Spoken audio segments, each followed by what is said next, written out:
karena demi Allah saya tidak ada niat seperti yang didakwakan kepada saya. Terima kasih Yang Mulia. Terdakwa Kuatmaruf menyampaikan langsung permintaan maaf pada keluarga Nofriansah Yosua Huta Barat atau Brigadir J. Permintaan maaf tersebut ia sampaikan saat dirinya menjalani sidang di PN Jakarta Selatan pada Rabu 2 November 2022. Sopir Verdi Sambo itu bersumpah dirinya tidak berniat membunuh Brigadir J seperti yang didakwa jaksa penuntut umum. Kuat juga menyampaikan rasa dukanya yang mendalam atas kepergian almarhum Brigadir J. Kuat pun menyerahkan proses hukum kepada majelis hakim untuk menentukan apakah dirinya bersalah atau tidak. Terdakwa Bribka Ricky Rizal yang juga menjalani sidang bersama Kuatmaruf juga menyampaikan permohonan maaf. Sementara itu, Ibu Brigadir J, Rosti Simajuntak menyatakan akan memaafkan Kuatmaruf dan Ricky Rizal di kasus pembunuhan berencana terhadap anaknya. Namun, Rosti meminta agar keduanya berkata jujur dalam persidangan. Mereka diminta untuk tidak mengikuti skenario dan kebohongan di dalam persidangan. Kuatmaruf dinilai punya pengaruh besar.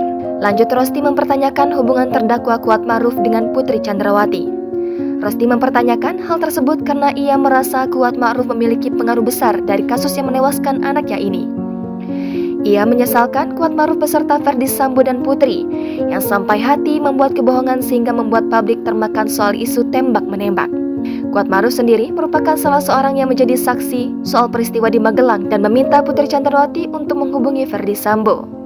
Akan tetapi, Rosti menyadari kalau tindakan seluruh terdakwa sudah membuat anaknya meninggal dunia. Untuk saat ini, Rosti mengungkapkan bakal menyerahkan seluruhnya pada persidangan. Sebagai informasi, Kuatmaruf didakwa melakukan pembunuhan berencana terhadap Brigadir J.